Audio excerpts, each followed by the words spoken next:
ഇപ്പൊ പല ആളുകളും പറയുന്ന ഒരു കാര്യം, ഫോർ എക്സാമ്പിൾ MBBS കഴിഞ്ഞിട്ട് നമുക്ക് ഇന്ത്യയിൽ വരണ്ട, ഞങ്ങൾക്ക് ഇന്ത്യയിൽ വരേണ്ട ആവശ്യമില്ല, ഞങ്ങൾക്ക് ദുബായിൽ വരാം, അല്ലെങ്കിൽ ഞങ്ങൾക്ക് ഖത്തറിൽ പോയി വർക്ക് ചെയ്യാം, സൗദിയിൽ പോയി വർക്ക് ചെയ്യാം, ഇങ്ങനെ പറയുന്ന പല ആൾക്കാരുണ്ട്. അവിടെയും ഒരുപാട് മെഡിക്കൽ ലോസ് ഉണ്ട് എന്നുള്ളതും അവിടെയും കുറെ ക്വാളിഫിക്കേഷൻ എക്സാംസ് ഉണ്ട് എന്നുള്ളതും പല ആളുകളും എന്ത് ചെയ്യുന്നില്ല, പലപ്പോഴും ചിന്തിക്കുന്നില്ല. വേറൊരു കാറ്റഗറി ഉണ്ട് കേട്ടോ, ഫുൾ A+ കിട്ടിയത് കൊണ്ട് ഡോക്ടർ ആകാൻ പറ്റും, എഞ്ചിനീയർ ആകാൻ പറ്റും എന്ന് വിചാരിച്ച് അതിലേക്ക് ട്രൈ ചെയ്യുമ്പോൾ അൺസക്സസ്ഫുൾ. അതിനെ കുറിച്ച് എന്താ? പക്ഷേ എനിക്ക് തോന്നുന്നു, ഇപ്പം അജ്മൽ കുറെ വീഡിയോസ് ചെയ്തിട്ടുണ്ട്, ഞാൻ സീരീസ് ചെയ്തിട്ടുണ്ട്. I always I am not against any of these things. നമ്മളിത് അഗൈൻസ്റ്റ് അല്ല, പക്ഷേ കുറെ ജിയോ പൊളിറ്റിക്കൽ പ്രോബ്ലംസ് വരുന്നു, നമ്മുടെ കൺട്രോളില്ലാത്ത. ഉക്രൈനിൽ സംഭവിച്ച നമ്മൾ കണ്ടു. കാനഡയും ഇന്ത്യയും തമ്മിലുള്ള ഒരു ഡിപ്ലോമാറ്റിക് റിലേഷൻഷിപ്പ്. ഞാൻ എപ്പോഴും പറയുന്നത് ഈ സ്കോപ്പ് എന്ന വാക്കിനെ സത്യം പറഞ്ഞു കഴിഞ്ഞാൽ എനിക്ക് ഡിഫൈൻ ചെയ്യാൻ പറ്റുന്നില്ല. അങ്ങനെ ഒരു അവസ്ഥയിലാണ് ഇപ്പോൾ ഉള്ളത്. ചെയ്തു പോകാവുന്ന ഒരുപാട് കാര്യങ്ങളുണ്ട് which will help them to migrate soon after their ഒത്തിരി ഓപ്പർച്യൂണിറ്റീസ് ഉണ്ട്. ഈ സ്കോളർഷിപ്പിന്റെ കാര്യത്തിൽ എനിക്ക് വേറൊരു കാര്യം കൂടി ആഡ് ഓൺ ചെയ്യാനുള്ളത്, ഇപ്പോൾ കുറേ വിദേശ യൂണിവേഴ്സിറ്റികൾ. വളരെ എക്സൈറ്റിംഗ് ആയിട്ടുള്ള ഒരു ഡിസ്കഷന് വേണ്ടിയിട്ടാണ് ഞാൻ ഇരിക്കുന്നത്. എൻ്റെ കൂടെ ഉള്ളത് ശ്രീവിദ്യ സന്തോഷ്. ശ്രീവിദ്യ മാമിനെ കുറച്ച് കാലങ്ങളായിട്ടുള്ള ഒരു പരിചയമാണ്. ഇങ്ങനൊരു ഡിസ്കഷൻ ഞങ്ങൾ പലപ്പോഴും 1-2 തവണ ഇരുന്ന് അല്ലെ വളരെ കാഷ്വൽ ആയിട്ട് ഒരുപാട് കാര്യങ്ങൾ ഡിസ്കസ് ചെയ്തപ്പോൾ തോന്നിയ ഒരു കാര്യമാണ്, നമ്മുടെ പാരൻസിനും സ്റ്റുഡൻസിനും അവരുടെ കരിയേഴ്സ് ചൂസ് ചെയ്യാൻ ഉപകാരപ്പെടുന്ന ചില കാര്യങ്ങൾ മാമുമായിട്ട് ഇരുന്നിട്ട് വളരെ ഇൻഫോർമൽ ആയിട്ട് ഡിസ്കസ് ചെയ്യണം എന്നുള്ളതും അതിലൂടെ മേ ബി കുറെ ഇൻസൈറ്റ്സ് നമ്മുടെ പാരൻസിന് കൊടുക്കണം എന്നുള്ളതും. സോ വിത്തൗട്ട് ഫർദർ ഇൻട്രൊഡക്ഷൻ, വലിയ ഇൻട്രൊഡക്ഷന്റെ ആവശ്യമില്ല. So welcome ma'am. Thank you Ajmal. Yes, ഇങ്ങനെ ഒരു കാര്യം അജ്മൽ പറഞ്ഞ പോലെ നമ്മൾ ഒരുപാട് നാളായിട്ട് പ്ലാൻ ചെയ്യുന്നതാണ്. എത്രയോ പ്രാവശ്യം നമ്മൾ ഇൻഫോർമൽ ആയിട്ട് ഇങ്ങനെ ഇരുന്ന് ഡിസ്കസ് ചെയ്തു. അവസാനം നമ്മൾ പറഞ്ഞിട്ടുണ്ട് ഒരു ക്യാമറ മുന്നിൽ ഉണ്ടായിരുന്നു എങ്കിൽ ഒരുപക്ഷെ ഇത് ഒരുപാട് പേർക്ക് പ്രയോജനം ചെയ്യുമായിരുന്നു എന്നുള്ളത്. അതാണ് നമ്മൾ ഇന്ന് ചെയ്യുന്നത് ശരിക്കും. Yes, okay. അപ്പോ maybe we'll start directly. പലപ്പോഴും ഒരു 12th ശേഷമാണ് കുട്ടികൾ എന്ത് കരിയറിലോട്ട് പോകണം, ഏത് കോഴ്സസ് എടുക്കണം എന്നുള്ളത് പലപ്പോഴും പാരൻസും കുട്ടികളും ആലോചിച്ച് തുടങ്ങുന്ന ഒരു പോയിന്റ് എന്നുള്ളത്. ആൻഡ് ബൈ ദാറ്റ് ടൈം അത് പലപ്പോഴും വളരെ ലേറ്റ് ആയിരിക്കും. നമുക്ക് നമ്മുടെ ലൈഫിൽ ഉണ്ടാക്കുന്ന ഇംപ്ലിക്കേഷൻസ് എന്നുള്ളത് വളരെ സിവിയർ ആയിരിക്കും. ഈവൻ ഫൈനാൻഷ്യൽ ഇംപ്ലിക്കേഷൻസ് ഉണ്ടാവും, മറ്റു ഒരുപാട് കാര്യങ്ങൾ ഉണ്ടാവും അവരുടെ പ്ലാനിങ്ങുമായി ബന്ധപ്പെട്ട്. റൈറ്റ്, ഈ ഒരു പ്ലാനിങ് നമ്മൾ എങ്ങനെയാണ് സ്റ്റാർട്ട് ചെയ്യേണ്ടത്, പാരൻസ് അതിൽ ഇനീഷ്യലി ശ്രദ്ധിക്കേണ്ട കാര്യങ്ങൾ എന്തെല്ലാണെന്നുള്ളത് വെച്ച് തുടങ്ങാം. ഒരിക്കലും ഈ പ്ലാനിങ് നടത്തേണ്ടത് അവസാന നിമിഷത്തിലല്ല, അതാണ് എനിക്ക് പറയാനുള്ളത്. പിന്നെ ഒരിക്കലും നടത്തിയില്ലെങ്കിൽ നമ്മൾ പറയില്ലേ ബെറ്റർ ലേറ്റ് ദാൻ നെവർ എന്നുള്ളത്. അത് മാത്രമേ ഉള്ളൂ. മിനിമം ഒരു 10ാം ക്ലാസ് കഴിയുമ്പോഴെങ്കിലും 12ാം ക്ലാസ് കഴിഞ്ഞ് നമുക്ക് ഏത് തരത്തിലുള്ളൊരു കോഴ്സിലേക്ക്, ഒരു ഹയർ എഡ്യൂക്കേഷൻ ഏത് തരത്തിലേക്കുള്ള ഒരു കോഴ്സിലേക്ക് പോകണം എന്നൊരു ഐഡിയ എങ്കിലും നമുക്ക് ഉണ്ടാക്കിയെടുക്കാൻ പറ്റിയില്ല എങ്കിൽ നമ്മൾ unnecessarily 11th and 12th waste ചെയ്യും ടൈം. കാരണം പണ്ട് ഉള്ള കാലഘട്ടത്തിൽ, ഞാൻ ഈ പണ്ടുള്ള കാലഘട്ടം എന്ന് പറയുമ്പോൾ ഞാൻ മനസ്സിൽ കരുതുന്നത് ഇപ്പോഴത്തെ പാരൻസ് അവരൊക്കെ പഠിച്ചിരുന്ന കാലഘട്ടത്തിൽ പല എൻട്രൻസ് എക്സാമിനേഷനുകളും നടന്നിരുന്നത് മാർച്ച് മാസത്തിൽ എക്സാം കഴിഞ്ഞതിന് ശേഷമാണ് എൻട്രൻസ് ഒക്കെ നടക്കുക. അപ്പം നമുക്ക് പറയാം ക്രാഷ് കോഴ്സിന് പോവും, അല്ലെങ്കിൽ അത് കഴിഞ്ഞിട്ട് നമുക്ക് പ്രിപ്പയർ ചെയ്യാം എന്നൊക്കെ ഒരു മൈൻഡ് സെറ്റ് പാരൻസിനുണ്ട്. അതേ സാധനമാണ് ഇപ്പോഴും നടക്കുന്നത് എന്ന് പലരും ചിന്തിക്കുന്നുണ്ട്, വിച്ച് ഇസ് അബ്സല്യൂട്ട്ലി റോങ്. കാരണം ഇപ്പൊ ഒത്തിരി എൻട്രൻസ് എക്സാംസ് ബോർഡ് എക്സാംസിന് മുമ്പേ നടക്കുന്നുണ്ട്. ഇന്ന് ജനുവരിയാണ്, ഇന്നലെ UCയുടെ എക്സാം നടന്നു. അതുപോലെ JEയുടെ ഫസ്റ്റ് ആ എക്സാം. ഇനി നമ്മൾ നോക്കുകയാണെങ്കിൽ നമുക്ക് ക്ലാറ്റിന്റെ എക്സാം അത് ഡിസംബറിൽ നടക്കും. പിന്നെ ഡിസൈനിങ്ങിന്റെ ഏറെക്കുറെ എല്ലാ എൻട്രൻസ് എക്സാമുകളും ജനുവരിയിലോട് കൂടി. ഇങ്ങനെയുള്ള പല കാര്യങ്ങളും ഉള്ളത് കൊണ്ട് തന്നെ നമ്മൾ നേരത്തെ കൂട്ടിയിട്ട് ഈ പ്ലാനിങ് നടത്താതെ ലാസ്റ്റ് മിനിറ്റിൽ നമ്മൾ അറിയാണ് അയ്യോ ഇത് ബോർഡ് എക്സാമിന് മുന്നെയാണ്. How can we prepare? അതിൽ ഒരു കാര്യം കൂടി ചോദിച്ചോട്ടെ. കാരണം ഈ ഒരു എൻട്രൻസ് എക്സാംസ് നേരത്തെ ആയതിന് കൂടെ തന്നെ it has become highly competitive also, right? ഈ പാരൻസിന്റെ കാലഘട്ടത്തിലുള്ള ഒരു കോമ്പറ്റീഷൻ, അന്നൊരു ക്രാഷ് കോഴ്സ് പഠിച്ച് നമുക്ക് മേ ബി എൻട്രൻസ് കിട്ടുമായിരുന്നെങ്കിൽ ഇന്ന് ഞാൻ പറയുന്ന എൻട്രൻസ് ഇൻ ദ സെൻസ് ഒരു JEE NEET മാത്രമല്ല, എവിടേക്ക് ഏത് നല്ല കോളേജിലോട്ട് പോകണമെന്നുണ്ടെങ്കിലും എന്തെങ്കിലും ഒരു എൻട്രൻസ്, ഒരു ബെഞ്ച് മാർക്ക് ക്രൈറ്റീരിയ നമുക്കുണ്ട്. ആ കോമ്പറ്റീഷൻ വളരെയധികം കൂടിയിട്ടില്ലേ? വളരെയധികം കൂടിയിട്ടുണ്ട്. അത് ഒരു നമ്മൾ പറയില്ല എക്സ്പൊണൻഷ്യലി എന്ന് പറയാവുന്ന രീതിയിലാണ് ആ കോമ്പറ്റീഷൻ ഹൈ ആയിരിക്കുന്നത്. നമ്മളിപ്പോൾ നേരത്തെ പറഞ്ഞ കാര്യം ഒരു എൻട്രൻസിനെ മാത്രം ബേസ് ചെയ്തിട്ടാണ്. ഇതിപ്പോ ശരിക്കും എൻട്രൻസ് മാത്രമല്ല, എൻട്രൻസ് അല്ലാതെയും പോകാൻ പറ്റുന്ന കുറെ കോഴ്സുകളില്ലേ. അപ്പോൾ ഒരു ആസ്പെക്ട് എന്ന് പറയുന്നത് നമ്മൾ 11th and 12th ഈ എൻട്രൻസ് എക്സാമുകൾക്ക് പ്രിപ്പയർ ചെയ്യാതെ അത് മിസ്സായി പോയി, അങ്ങനത്തെ പ്രശ്നം. രണ്ടാമത്തെ ഒരു പ്രോബ്ലം എന്ന് പറയുന്നത് ഇനി എൻട്രൻസ് അല്ല എങ്കിൽ അത് ഡിപ്പെൻഡ് ചെയ്യാൻ പോകുന്നത് എന്തിനെയാണ്? 12ാം ക്ലാസ്സിന്റെ മാർക്കുകളെയാണ്. അപ്പോൾ ഈ 12ാം ക്ലാസ്സിൽ ഇത് ഏറ്റവും നന്നായി പഠിക്കേണ്ടതിന്റെ ആവശ്യകത ഏത് വിഷയങ്ങളിലെ മാർക്കുകളാണ് അല്ലെങ്കിൽ എന്ത് അഗ്രിഗേറ്റ് ആണ് എന്നെ അതിലേക്ക് ഹെൽപ്പ് ചെയ്യുക, ഇതൊന്നും തിരിച്ചറിയുന്നില്ല. അപ്പോഴത്തേനും നമ്മൾ 11ാം ക്ലാസ് നല്ലോണം ഉഴപ്പിയിട്ടുണ്ടാവും, എന്നിട്ട് 12ാം ക്ലാസ്സിലേക്ക് കയറിയിട്ടുണ്ടാവും. അവസാനം നോക്കുമ്പോൾ 12th മാർക്സ് എല്ലാം കൂടി എടുത്ത് വരുമ്പോഴത്തേനും കാര്യം പോയിട്ടുണ്ടാവും കയ്യിൽ നിന്ന്. അങ്ങനെ വരുന്ന സിറ്റുവേഷനിലും ഉദ്ദേശിച്ച കോഴ്സുകളിലേക്ക് നമുക്ക് എത്തിപ്പെടാൻ പറ്റാതെ വരും. അപ്പൊ ഇതിനൊക്കെ നമ്മൾ ചെയ്യേണ്ടത് എന്താണ്? അറ്റ്ലീസ്റ്റ് ഒരു 10ാം ക്ലാസ് എത്തുമ്പോഴെങ്കിലും അല്ലെങ്കിൽ 10ാം ക്ലാസ് കംപ്ലീറ്റ് ചെയ്യുമ്പോഴെങ്കിലും കുട്ടികളും മാതാപിതാക്കളും അറിയണം നമുക്ക് എന്തൊക്കെ കോഴ്സുകളുണ്ട്, എന്തൊക്കെ ഓപ്ഷനുകൾ നമ്മുടെ മുമ്പിലുണ്ട്, എന്തൊക്കെ തരത്തിലുള്ള പരീക്ഷകൾക്ക് വേണ്ടി നമുക്ക് പ്രിപ്പയർ ചെയ്യാൻ പറ്റും. ഇനി നമ്മൾ അത്തരത്തിലുള്ള എക്സാമിന് പോകുന്നില്ല എങ്കിൽ നമ്മൾ 12ാം ക്ലാസ്സിൻ്റെ ആ ബേസിൽ എന്തൊക്കെ കാര്യങ്ങൾ നമുക്ക് വരാനുണ്ട്, അതിനു വേണ്ടി നമ്മൾ എപ്പോൾ അപ്ലൈ ചെയ്യണം, എങ്ങനെ ചെയ്യണം, ഇതെല്ലാം നമ്മൾ മനസ്സിലാക്കണം. ഇതൊന്നും മനസ്സിലാക്കാതെ ലാസ്റ്റ് മിനിറ്റിൽ അടുത്തെന്ത് എന്ന ചോദ്യവുമായി നമ്മൾ നിന്ന് കഴിഞ്ഞാൽ അതിന് ശരിക്കൊരു ഉത്തരം ആർക്കും തരാൻ പറ്റില്ല. അവിടെ നമ്മൾ സ്റ്റക്കായി പോകും. അത് ആർക്കും സംഭവിക്കരുത് അങ്ങനെ ഒരു പ്രശ്നം. യെസ്. ഇനി ഇതിൽ as you deal with lot of parents, may be Malayalees as well as non Malayalees, ഇതിൽ മലയാളീസിന് സ്പെസിഫിക്കലായിട്ട് എന്തെങ്കിലും ഒരു പ്രശ്നം മാമിന് ഫീൽ ചെയ്തിട്ടുണ്ടോ? എസ്പെഷ്യലി ഒരു ദുബായ് ബാക്ക്ഗ്രൗണ്ട് എന്നൊക്കെ വരുമ്പോൾ ഒരുപാട് ആളുകളായിട്ട് സംസാരിക്കുന്നുണ്ടാവില്ല, ഒരുപാട് പാരൻസ്, ഒരുപാട് കുട്ടികൾ. മലയാളികളും നോൺ മല്ലൂസും തമ്മിൽ ഇതിൽ എന്തെങ്കിലും ഡിഫറൻസ് ഉണ്ടോ ഈ ഒരു കരിയർ പ്ലാനിങ്? ഞാൻ ഈ കരിയർ പ്ലാനിങ് ഞാൻ ചെയ്യുന്നതിൽ നമുക്ക് മലയാളി ക്ലയൻസും ഉണ്ട്, നോർത്ത് ഇന്ത്യൻസും നമുക്ക് ഒരുപാടുണ്ട്. ഈവൻ ദുബായിൽ നമ്മൾ ചെയ്യുന്നതുകൊണ്ട് സംഭവിക്കുന്നതാണിത്. എനിക്ക് തോന്നിയിട്ടുള്ളത് നോർത്ത് ഇന്ത്യൻസ് കുറച്ചും കൂടി ഇതിന്റെ ആവശ്യം മനസ്സിലാക്കുന്നുണ്ട്. അവരൊരു എയർലി ഗൈഡൻസിന്റെ ഇമ്പോർട്ടൻസും കുട്ടികൾക്കുള്ളൊരു വേണ്ടി വരുന്ന ഒരു മെന്റർഷിപ്പിനെ കുറിച്ചും അവർ നല്ലോണം അവെയറാ. അത്രയും അവയർനെസ് മലയാളികൾക്ക് ഇല്ല എന്ന് എനിക്ക് പലപ്പോഴും തോന്നിയിട്ടുണ്ട്. പക്ഷേ ഞാൻ ഈ കരിയർ ഗൈഡൻസിന്റെ കാര്യങ്ങൾ ചെയ്യാൻ തുടങ്ങിയിട്ട് ഏകദേശം 20 വർഷമാകുന്നു. അന്നുള്ളതുമായി കമ്പയർ ചെയ്യുമ്പോൾ ഇപ്പോൾ ഡ്രാസ്റ്റിക് മാറ്റമുണ്ട്. അന്നുള്ളതുമായി കമ്പയർ ചെയ്യുമ്പോൾ മലയാളികളുടെ മൈൻഡ് സെറ്റിൽ ഒരുപാട് വ്യത്യാസം വന്നിട്ടുണ്ട്. അവർ തിരിച്ചറിയുന്നുണ്ട് ഇതിന്റെ ഒരു ആവശ്യകത എന്താണെന്നൊക്കെ. പക്ഷേ if you ask me to compare between Malayalees and non Malayalees, I would say ആ നോൺ മലയാളി എന്നുള്ള കാറ്റഗറിയിൽ തന്നെ നോർത്ത് ഇന്ത്യൻസ് കുറച്ചും കൂടി ഈ കാര്യങ്ങളിൽ അവെയറാണ്. അവർ കുറച്ച് നേരത്തെ തന്നെ കൃത്യമായി കരിയർ ഗൈഡൻസ് നടത്തുകയും പ്ലാൻ ചെയ്യുകയും പാരൻസും അതിന് വേണ്ടിയിട്ടുള്ള രീതിയിൽ അവെയർ ആകുമ്പോൾ അവർക്ക് കുട്ടികളെ ഒന്നുകൂടെ നന്നായി ഗ്രൂം ചെയ്യാൻ പറ്റും. മനസ്സിലായി. ആ ഗ്രൂമിങ് കൊണ്ടുപോവുകയും ചെയ്യും. മലയാളികൾ ഇൻ ജനറൽ എനിക്ക് തോന്നിയിട്ടുള്ള ഒരു കാര്യം, we put a lot on schools എന്നുള്ളതാണ്. എസ്പെഷ്യലി ഈവൻ വളരെ എഡ്യൂക്കേറ്റഡ് ആയിട്ടുള്ള മലയാളി പാരൻസ് നല്ലൊരു സ്കൂളിൽ ചേർത്താൽ അതോട് കൂടിയിട്ട് നമ്മുടെ പണി കഴിഞ്ഞു, പിന്നെ നമ്മൾ പ്രത്യേകിച്ച് ഒന്നും ചെയ്യേണ്ടതില്ല, ആ സ്കൂൾ അവരെ എവിടെയെങ്കിലും എത്തിച്ചോളും. പക്ഷേ സ്കൂളുകളിലൂടെ നമ്മൾ പോകുമ്പോൾ they really focus on marks. അവരുടെ ഒരു ഔട്ട്കം ആയിട്ട് ഇപ്പം ഞാൻ പല സ്ഥലത്തും ക്ലാസ്സുകൾ എടുക്കാൻ പോകുമ്പോൾ ഒരു 1.5 മണിക്കൂറാണ് ഒരു വർഷം ഒരു കരിയർ ഗൈഡൻസിന് വേണ്ടിയിട്ട് സ്കൂൾ സ്പെൻഡ് ചെയ്യുന്നത്. 1.5 മണിക്കൂർ ടോട്ടൽ. ഒരു 200+ വർക്കിംഗ് ഡേയ്സിൽ ഒരു വർക്കിംഗ് ഡേയുടെ ഒരു 1.5 മണിക്കൂർ. That's what they spend. ഇവിടെ വലിയൊരു പ്രയോറിറ്റി പ്രശ്നം നമുക്ക് ശരിക്കും ഫീൽ ചെയ്യുന്നില്ല. ആൻഡ് ദാറ്റ്സ് വൈ ഇത് നമ്മൾ ബിഹൈൻഡ് ആവാൻ വലിയൊരു റീസൺ ആയിട്ട് എനിക്ക് ഫീൽ ചെയ്തിട്ടുണ്ട്. ഇതാണ് കാരണം. കരിയർ ഗൈഡൻസിനെ നമ്മൾ പലപ്പോഴും കാണുന്നത് ഒരു 1 ടൈം ഫണ്ടായിട്ട്. അതാണ് ഇതിന്റെ പ്രോബ്ലം. ശരിക്കും എൻ്റെ അഭിപ്രായത്തിൽ ഈ കരിയർ ഗൈഡൻസ് എന്ന് പറയുന്നത് പുറത്തുനിന്ന് ഞങ്ങളെ പോലെ ഒരാൾ വന്ന് ചെയ്യണമെന്ന് നിർബന്ധമൊന്നുമില്ല. അധ്യാപകർ അവയറായിരുന്നാൽ മതി, അവർ അപ്ഡേറ്റഡ് ആയിരുന്നാൽ മതി, അവർക്ക് കുട്ടികളെ എങ്ങനെ ഗൈഡ് ചെയ്യണം എന്നുള്ളത് മനസ്സിലായാൽ മതി. അപ്പോൾ നമ്മൾ പറയില്ലേ ഞാൻ സ്വപ്നം കാണുന്ന ഒരു ലോകം എന്നൊക്കെ. അപ്പൊ അങ്ങനെ ഒരു എൻ്റെ ഒരു ഡ്രീമിലുള്ളതെന്ന് പറയുന്നത് ഓരോ ടീച്ചറും എങ്ങനെ ഒരു കുട്ടിയെ ഗൈഡ് ചെയ്യണം എന്നത് അറിയുന്ന ഒരു അവസ്ഥയാണ്. അപ്പൊ കുട്ടികൾ വേറെ ഒരിടത്തും പോകേണ്ട ആവശ്യമില്ല, വേറെ പൈസ ചെലവാക്കേണ്ട ആവശ്യമില്ല.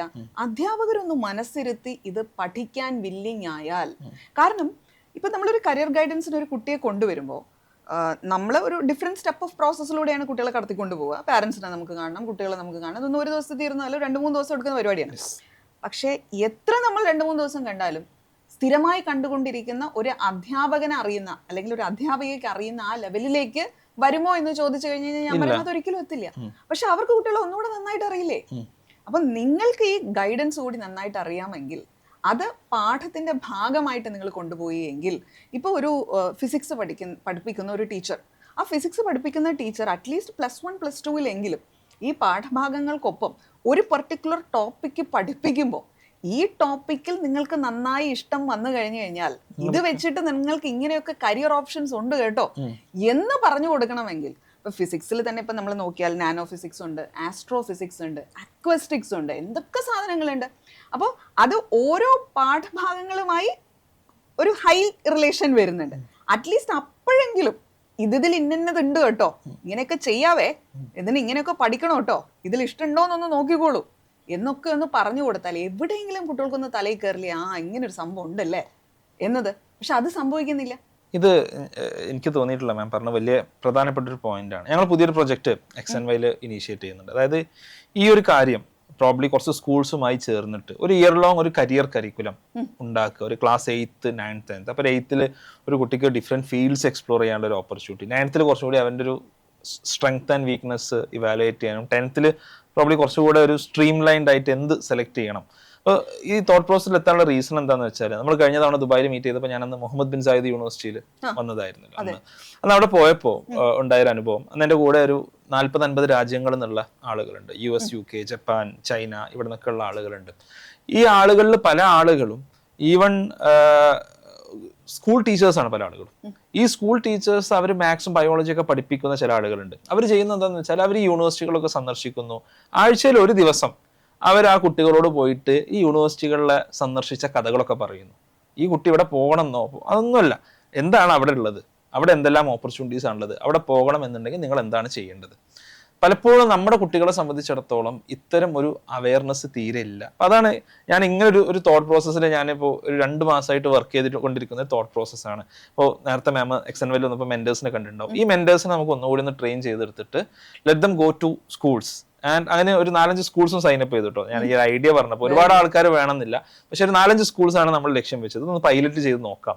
അപ്പോൾ അവർ സ്കൂൾസിൽ പോയിട്ട് ഒരു 8ൽ 9ൽ പഠിക്കുന്ന സ്റ്റുഡൻസിനോട് ഇങ്ങനെ ഒന്ന് കുറച്ച് കാര്യങ്ങളൊന്ന് സംസാരിച്ച് നോക്കാം എന്നൊരു ഐഡിയ മാം പറഞ്ഞതിൽ നിന്നാണ്, ഈ ഒരു കോണ്ടെക്സ്റ്റിൽ നിന്നാണ് ആക്ച്വലി വന്നിട്ടുള്ളത്. അപ്പോൾ ആക്ച്വലി സ്കൂൾസിനെ മാത്രം നമ്മൾ ഇന്നത്തെ കാലത്ത് ആശ്രയിച്ചാൽ പോരാ എന്നുള്ളത് എന്താണ് വലിയൊരു റിയാലിറ്റിയാണ്. പക്ഷെ അവിടുത്തെ ഒരു പ്രോബ്ലം ഞാൻ കണ്ടത്, ഇപ്പൊ നമ്മൾ സ്കൂളുകളിലേക്ക് പറഞ്ഞയക്കുന്ന ആൾക്കാർ അല്ലെങ്കിൽ ടീച്ചേഴ്സ്, ഇവർ വെൽ വേഴ്സ്ഡ് ആയിരിക്കണം അബൌട്ട് ഡിഫറെന്റ് തിങ്സ്. അവർ പ്രോപ്പർലി ട്രെയിൻഡ് ആയിരിക്കണം.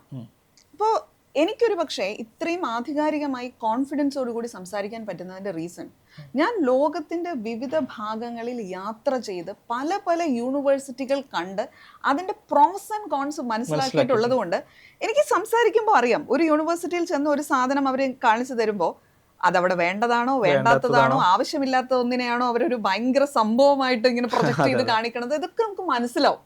പക്ഷെ ഒരുപക്ഷെ ഒരു സാധാരണക്കാരന് ഒരു സാധനം കാണുമ്പോൾ അവരതിന്റെ ആ ഒരു നമ്മൾ പറയില്ല, ആ സാധനത്തിൽ അങ്ങ് ഭ്രമിച്ചു പോയി. പക്ഷെ ഞാൻ അതിൽ ഭ്രമിക്കാറില്ല, കാരണം അത് യഥാർത്ഥത്തിൽ അവിടെ വേണ്ടതാണോ എന്ന് എനിക്ക് മനസ്സിലാവും, കണ്ടതുകൊണ്ടാണ്. അപ്പോൾ ഇങ്ങനെയുള്ള കുറെ കഥകളും കാര്യങ്ങളും നമ്മുടെ ആ നേരനുഭവങ്ങൾ മനസ്സിൽ കിടക്കുന്നത് കൊണ്ട് ആണ് നമുക്കിത് കറക്റ്റായിട്ട് പറയാൻ പറ്റുന്നത്. പലപ്പോഴും അധ്യാപകര് അവരവരുടെ വിഷയങ്ങളിൽ ഹയർ സ്റ്റഡീസിന് പോയി അതിൽ നന്നായി പഠിപ്പിക്കാനുള്ള സ്കില്ലുണ്ട്, അവർ സ്കൂളിലേക്ക് കയറി കുട്ടികളോട് ചെയ്യുന്നു. മറ്റ് ആംഗിളുകളിലുള്ള അവരുടെ എക്സ്പോഷർ പലപ്പോഴും കുറവാണ്. ഈ എക്സ്പോഷർ ഒന്നുകിൽ എന്ന് പറഞ്ഞു കഴിഞ്ഞാൽ അവരത് പോയി ആ കാര്യം ചെയ്യണം, അല്ലെങ്കിൽ അവര് അത് അറിയുന്ന ആളുകളിൽ നിന്ന് ട്രെയിൻഡ് ആവാനായി വില്ലിങ് ആവണം. ഇപ്പൊ ഞാൻ ജനുവരി 1-ാം തീയതി നമ്മൾ എഡെക്സ് ഗൈഡർ എന്ന് പറഞ്ഞിട്ട് ഈ കരിയർ ഗൈഡൻസിനെ കംപ്ലീറ്റ് മറ്റൊരു പ്ലാറ്റ്ഫോമിലേക്ക് മാറ്റി. ആൻഡ് എഡെക്സ് ഗൈഡറിലൂടെ we are actually providing career guidance as well as career coach certification. ഈ കരിയർ കോച്ച് സർട്ടിഫിക്കേഷൻ എന്നോട് പലപ്പോഴും ആൾക്കാർ ചോദിച്ചിട്ടുണ്ട്, കരിയർ കോച്ച് ആകാൻ എന്ത് ചെയ്യണം? കൃത്യമായ ഒരു കരിക്കുലം എവിടെയും ഇല്ല. അപ്പോൾ ഇത് കുറേ ഇത്രയും 20 വർഷത്തെ അനുഭവം കൊണ്ട് ഞാനൊരു 4 മാസത്തെ കോഴ്സാക്കി ഇതിനെ മാറ്റിയതാണ്. അപ്പോൾ ഈ സാധനത്തിനെ നമ്മൾ പറഞ്ഞ് ഒരാൾ പഠിക്കണമെങ്കിൽ 4 മാസം കൊണ്ട് കരിയർ ഗൈഡൻസ് പഠിച്ചെടുക്കാൻ പറ്റുമോ എന്ന് ചോദിച്ചാൽ അത് ഒരാൾ ആത്മാർത്ഥമായിട്ട് കുറേ സാധനം പരിശ്രമിക്കണം. അത് ചെയ്ത് കഴിഞ്ഞ് കഴിഞ്ഞാൽ പറ്റും. എൻ്റെ ഒരു കാഴ്ചപ്പാടിൽ എല്ലാ അധ്യാപകരും ട്രെയിൻഡ് ആവണം, എല്ലാ മെന്റേഴ്സും ട്രെയിൻഡ് ആവണം. ആൻഡ് നാളെ കുട്ടികൾക്ക് ഒരു കരിയർ എക്സ്പെർട്ട് ഉണ്ടോ അയാളുടെ അടുത്ത് പോയിട്ട് ഇത് എടുക്കണം എന്ന് പറഞ്ഞൊരു എക്സ്ട്രാ പൈസ ചെലവാക്കി പോകേണ്ട ആവശ്യം വരരുത്. കാരണം അധ്യാപകർക്ക് അറിയാം എന്താണ് ആ കുട്ടികൾക്ക് പറഞ്ഞു കൊടുക്കേണ്ടതെന്നുള്ളത്, ഓപ്ഷൻസ് കാണിച്ചു കൊടുക്കാൻ അറിയാം, കോഴ്സസിനെ കുറിച്ച് പറയാൻ അറിയാം. പക്ഷെ അൺഫോർച്ചുനേറ്റ്ലി ഇപ്പോഴെന്ന് പറഞ്ഞു കഴിഞ്ഞാൽ ഈവൻ ഒരു പർട്ടിക്കുലർ വിഷയം പഠിപ്പിക്കുന്ന അധ്യാപകർക്ക് പോലും അതിന്റെ സബ് ഓപ്ഷൻസ് ആയി പോകാൻ പറ്റുന്നത് എന്ത് എന്നുള്ള കാര്യത്തിന് ക്ലാരിറ്റി ഇല്ല. ആ ക്ലാരിറ്റി ഇല്ലായ്മ വരുമ്പോൾ കുട്ടികൾ അഫക്ട് ചെയ്യപ്പെടും. തീർച്ചയായിട്ടും. അപ്പൊ ടീച്ചേഴ്സ് ഓപ്പൺ ആവണം ടു ലേൺ പുതിയ കാര്യങ്ങൾ. ഇന്നത്തെ കാലത്ത് മേ ബി കാൽക്കുലസ്, പ്രോബബിലിറ്റി, ഇപ്പോൾ മെട്രിസസ് ആൻഡ് ഡിറ്റർമിനൻസ് ഞാൻ എപ്പോഴും പറയാറുള്ള ഒരു എക്സാമ്പിൾസ് ആണ്. ഒരു 12th പഠിക്കുമ്പോൾ എനിക്കറിയില്ല ഈ മെട്രിസസ് ആൻഡ് ഡിറ്റർമിനൻസ് എന്തിനാണ് പഠിച്ചത്, കോംപ്ലക്സ് നമ്പേഴ്സ് എന്തിനാണ് പഠിച്ചത്. പിന്നെ IIT പോയപ്പോഴാണ് മനസ്സിലായത് കോംപ്ലക്സ് നമ്പേഴ്സ് ഇല്ലെങ്കിൽ നമുക്ക് ഇലക്ട്രിക്കൽ എഞ്ചിനീയറിംഗിൽ ഒന്നും ചെയ്യാൻ സാധിക്കില്ല. ഇലക്ട്രിക്കൽ എഞ്ചിനീയറിംഗ് എന്ന് പറയുന്ന ഒരു branch of science or technology തന്നെ കംപ്ലീറ്റ്ലി കോംപ്ലക്സ് നമ്പേഴ്സിൽ അധിഷ്ഠിതമായിട്ടാണ്. അതേപോലെ തന്നെ ഈ വെക്ടേഴ്സ്, മെട്രിസസ് ആൻഡ് ഡിറ്റർമിനൻസ്, ഇന്നത്തെ കാലത്ത് ഒരു മെഷീൻ ലേണിംഗ് അൽഗോരിതം ഇതില്ലെങ്കിൽ ഇല്ല. ChatGPT പവർ ചെയ്യുന്നത് there are like lakhs of matrices behind. അപ്പോൾ പഠിക്കുന്ന സമയത്ത് ഇത് മേ ബി അധ്യാപകർക്കും അറിയില്ല, അവരും അപ്സ്കിൽഡ് ആവണം എന്നുള്ളത് ഒരു റൈറ്റ് ആയിട്ടുള്ള പോയിന്റ് ആണ്. അഗെയിൻ ഈ സ്കൂൾസിലെ മാർക്സ് എത്രത്തോളം ഇമ്പോർട്ടൻ്റ് ആണ്, കാരണം പല പെർസ്പെക്റ്റീവ്സ് ഇതിൽ പാരൻസിൻ്റെ ഇടയിലുണ്ട്. ചില ആളുകൾ അതിലൊന്നും വലിയ കാര്യമില്ല എന്നുള്ളതും, ചില ആളുകൾ എസ്പെഷ്യലി 10th and 12th ആകുമ്പോൾ മുഴുവൻ A+ എന്നതിൽ വളരെയധികം കോൺസെൻട്രേറ്റ് ചെയ്ത് വർക്ക് ചെയ്യുന്നവരുണ്ട്. And were is that balance? എന്താണ് ഒരു മാമിന്റെ പെർസ്പെക്റ്റീവ്? അത് ശരിക്കും ഒരു ബാലൻസ് വേണ്ടുന്ന സംഭവമാണ്. മാർക്സ് ആണ് എല്ലാം എന്നും പറയാൻ പറ്റില്ല, മാർക്സ് വേണ്ടെന്നും പറയാൻ പറ്റില്ല. അതൊരു വളരെ റോങ് തോട്ടാണ്. പഠിക്കേണ്ട ആവശ്യമേ ഇല്ല, സ്കില്ല് മാത്രം ഉണ്ടായാൽ മതി നമുക്ക് ജീവിതത്തിൽ വിജയിക്കാം. ഞാൻ അതിൽ വിശ്വസിക്കുന്നില്ല. നന്നായി പഠിക്കുക എന്നുള്ളതും വളരെ ഇമ്പോർട്ടൻ്റ് ആയിട്ടുള്ള കാര്യമാണ്. അതൊരു സ്കില്ലാണ്, ഡെഫിനറ്റ്ലി അതൊരു സ്കില്ലാണ്. അപ്പോൾ ഈ പഠനത്തിനെ പാടെ ഉപേക്ഷിച്ചിട്ട് ഇപ്പം പലരും എന്നോട് പല പല എക്സാമ്പിൾസ് വന്നിട്ട് ഇത് ചെയ്യാറുണ്ട്. ഇന്നയാള് പണക്കാരനായത് പഠിച്ചിട്ടാണോ, അയാൾ കോളേജിൽ നിന്ന് ഡ്രോപ്പ് ഔട്ട് ആയതാണ്, അപ്പോൾ ഞങ്ങളും അതൊന്നും ചെയ്യേണ്ട ആവശ്യമില്ല, ഇങ്ങനെയൊക്കെ പറഞ്ഞിട്ടുള്ള പല ഡയലോഗ്സും ഞാൻ കേൾക്കാറുണ്ട്.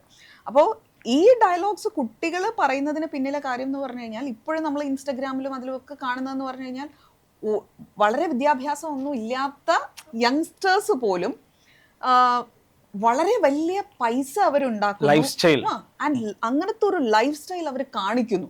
അപ്പൊ അവർക്കത് ചെയ്യാൻ പറ്റുമെങ്കിൽ വൈ കാണ്ട് ഐ ഡു ഇറ്റ് എന്ന് പറയുന്ന ഒരു സാധനം. ഇതിന്റെ സക്സസ് റേറ്റിനെ കുറിച്ചോ ഇത് എത്ര കാലം നിലനിൽക്കും എന്നുള്ളതിനെ കുറിച്ചോ ഒന്നും ഒരു യാഥാർത്ഥ്യ ബോധം പലപ്പോഴും ഉണ്ടാവുന്നില്ല. And they are behind that and they are dropping studies. അവിടെയാണ് പ്രശ്നം. നമ്മൾ പഠിത്തവും നടത്തുന്നു, അതിനോടൊപ്പം തന്നെ ഈ കാര്യങ്ങളും വേണമെന്ന് ആഗ്രഹിക്കുകയും അതിനുവേണ്ടി പ്രവർത്തിക്കുകയും ചെയ്യുന്നിടത്ത് ഒരു ന്യായമുണ്ട്. പക്ഷെ ഇത് അങ്ങനെ സംഭവിക്കുന്നില്ല. ഒരെണ്ണത്തിനെ പാടേ ഉപേക്ഷിച്ച് മറ്റ് ഇതിലേക്ക് നമ്മൾ പോകുമ്പോൾ യാഥാർത്ഥ്യ ബോധമില്ലാത്തൊരു പോക്കാണ് അവിടെ സംഭവിക്കുന്നത്. മാർക്കുകൾ മാത്രമല്ല എല്ലാം എന്ന് പറയുന്നത്. ഇപ്പം മാർക്കുകളുടെ കാര്യം നമ്മൾ നോക്കിയാൽ, ഇപ്പോൾ നല്ല മാർക്കോടുകൂടി പാസ്സായി നല്ല high level entrance exam crack ചെയ്തിട്ടാണ് നമ്മൾ ചിലപ്പോൾ ഇപ്പം IIT പോലുള്ളൊരു സ്ഥാപനത്തിലും കയറുന്നത്. എന്ന് വെച്ച് IIT-യിൽ പഠിച്ച് ഇറങ്ങുന്ന അതേ സെക്കൻഡിൽ IIT-യിൽ പഠിക്കുന്ന എല്ലാവരും ജോലിക്കാരൊന്നും ആവുന്നില്ല. അവിടെയും ആ സക്സസ് റേറ്റിനെ ഡിപ്പെൻഡ് ചെയ്യുന്ന മറ്റു പല ഫാക്ടേഴ്സും ഉണ്ട്. ഡെഫിനറ്റ്ലി അതുണ്ട്. അപ്പോൾ ഇത് എല്ലാത്തിൻ്റെയും ഒരു റൈറ്റ് കോമ്പിനേഷൻ ആണ് നമുക്ക് വേണ്ടത്. ഈ കോമ്പിനേഷൻസ് ഒന്നും വർക്ക് ചെയ്യാതെ, ഇപ്പൊ ഡോക്ടർ ആകണം, മകൻ ഡോക്ടർ ആകണം, മകള് ഡോക്ടർ ആകണം എന്ന് ആഗ്രഹിക്കുന്ന ഒരു പാരന്റ്, പക്ഷേ അവരുടെയും ആഗ്രഹം ഇപ്പൊ നീറ്റ് ക്രാക്ക് ചെയ്തിട്ട് ഒരു ഗവൺമെന്റ് കോളേജിൽ അഡ്മിഷൻ നേടണം. കുട്ടി ഇന്ന് വരെ ഒരു മെഡിക്കൽ കോളേജ് കണ്ടിട്ടില്ല, ഒരു ആശുപത്രിയിൽ കിടന്ന ഒരു ബന്ധുവിനെ സന്ദർശിച്ചിട്ടില്ല. കാരണം നമ്മൾ അത്ര പ്രൊട്ടക്റ്റഡ് ആയിട്ടാണ് കുട്ടിയെ വളർത്തുന്നത്. അങ്ങനത്തെ ഒരു കുട്ടി പഠിച്ച് നീറ്റ് ട്രാക്ക് ചെയ്തു എന്ന് വിചാരിക്കൂ. ആ കുട്ടിക്ക് ഒരു ഗവൺമെന്റ് മെഡിക്കൽ കോളേജിൽ അഡ്മിഷൻ കിട്ടി. എത്രമാത്രം കുട്ടി സാറ്റിസ്ഫൈഡ് ആൻഡ് ഹാപ്പി ആയിരിക്കും in the life and the studies that the child is gonna get there in that environment. അത് ഇതിൽ ഒരുപാട് ഫാക്ടേഴ്സ് ഉണ്ട് അജ്മൽ. അത് നമ്മൾ പലപ്പോഴും ചിന്തിക്കാതെ പോകുന്ന, കാണാതെ പോകുന്ന, നമ്മൾ പറയില്ല കുതിരയെ കണ്ണ് കെട്ടി വിട്ട് കഴിഞ്ഞ് കഴിഞ്ഞാൽ അപ്പുറത്തും ഇപ്പുറത്തും ഉള്ളത് കാണാൻ പറ്റില്ല എന്ന് പറയുന്ന പോലെ ഒരു നേർക്കാഴ്ചയാണത്. ആ സാധനങ്ങൾ മാത്രം നിന്ന് മയോപ്പിക്കായി നമ്മൾ പലപ്പോഴും കാണുമ്പോൾ വളരെ ഡോഗ്മാറ്റിക് ആണ് ചില കാര്യങ്ങളിൽ ആൾക്കാർ. അത്രയും ഇതായിട്ട് നിന്നിട്ടാണ്, അത്ര റിജിഡായിട്ട് നിന്നിട്ടാണ് ചില കാര്യങ്ങളെ നമ്മൾ അതിനെ പെർസീവ് ചെയ്യുന്നത്. അവിടെയാണ് ആ പ്രശ്നം കിടക്കുന്നത്. സോ ഇറ്റ് ഈസ് ഒരു 360-degree തിങ് വേറിൻ മാർക്സ് ഒരു കോമ്പണന്റ് ആണ്, സ്കിൽ സെറ്റ്സ് മറ്റൊരു കോമ്പണന്റ് ആണ്. ഒന്നിനെയും മറ്റൊന്നിനു വേണ്ടിയും തഴയാൻ നമുക്ക് സാധിക്കില്ല. ഇപ്പോൾ ഏതൊരു കരിയർ ചൂസ് ചെയ്യുമ്പോഴും so definitely on one part നമ്മുടെ മാർക്സ്, അതിന് കറസ്പോണ്ടിങ് ആയിട്ടുള്ള എക്സാം, അതിന് +2 ബോർഡ് എക്സാംസ് ആണെങ്കിൽ അങ്ങനെ, അതല്ല JEE, NEET, CUET, whatever exam is, അത് വളരെ പ്രധാനപ്പെട്ടതാണ്. അടുത്തൊരു സൈഡ് കുട്ടിയുടെ ഒരു സ്കിൽ അല്ലെങ്കിൽ കുട്ടിയുടെ ഒരു മൈൻഡ് സെറ്റ്, കുട്ടിയുടെ ഒരു ആറ്റിറ്റ്യൂഡ് എന്നുള്ളത് മാം പറഞ്ഞു. And that's an interesting part. ഇവിടെ ഒരു റോങ് ആയിട്ട് പോയ ആളുകളെ മാം എത്രത്തോളം കണ്ടിട്ടുണ്ട്? ഐ മീൻ ഡോക്ടർ ആവേണ്ടതില്ലാത്ത ഒരാൾ MBBS പോയതോ, എഞ്ചിനീയർ ആവേണ്ടതില്ലാത്ത ഒരാൾ ഈ മാർക്സ് ഉണ്ട് അല്ലെങ്കിൽ കുഴപ്പമില്ലാതെ സ്കോർ ചെയ്തു എന്നുള്ളത് കൊണ്ട് എഞ്ചിനീയറിംഗിന് പോയതായിട്ടുള്ള സ്റ്റോറീസ് ഒരുപാടുണ്ടോ? എന്താണ്, വാട്ട് ഡു യു ഫീൽ? ഉണ്ട്. അങ്ങനെ പോയതിനു ശേഷം ആ കരിയറിൽ സാറ്റിസ്ഫൈഡ് ആകാതെ അടുത്തിനി എന്ത് ചെയ്യണമെന്ന് അറിയാതെ വരുന്ന ആൾക്കാരുണ്ട്. അങ്ങനെ വരുന്നതിന് കാരണം എന്ന് പറയുന്നത് നേരത്തെ പറഞ്ഞ അതേ പോയിന്റ് ആണ്. ഫുൾ A+ കിട്ടി, ഫുൾ A+ കിട്ടി, ഞാൻ ആ രീതിക്ക് അങ്ങ് പോയി. അതായത് അക്കാഡമിക്കലി സൗണ്ട് ആയിരുന്നു. ഇനി വേറൊരു കാറ്റഗറി ഉണ്ട് കേട്ടോ, ഫുൾ A+ കിട്ടിയത് കൊണ്ട് ഡോക്ടർ ആകാൻ പറ്റും, എഞ്ചിനീയർ ആകാൻ പറ്റും എന്ന് വിചാരിച്ച് അതിലേക്ക് ട്രൈ ചെയ്യുമ്പോൾ അവിടെ അൺസക്സസ്ഫുൾ ആയി. അതിനെ കുറിച്ച് എന്താ തോന്നുന്നത്? ഫുൾ A+ കിട്ടിയത് കൊണ്ട് ഫുൾ A+ കിട്ടി എന്നുള്ളത് ഒരു കുട്ടിക്ക് ഡോക്ടർ ആകാനുള്ള ഒരു സ്കില്ലുണ്ട് എന്നുള്ളതിന്റെ ഒരു മാനദണ്ഡമല്ല. അല്ലെങ്കിൽ ഫുൾ A+ കിട്ടി എന്നുള്ളത് ഒരു കുട്ടിക്ക് എഞ്ചിനീയർ ആകാം, അതല്ല, അങ്ങനെയല്ല. അതിന് വേരിയസ് അതർ കോമ്പണൻസ് ഉണ്ട്.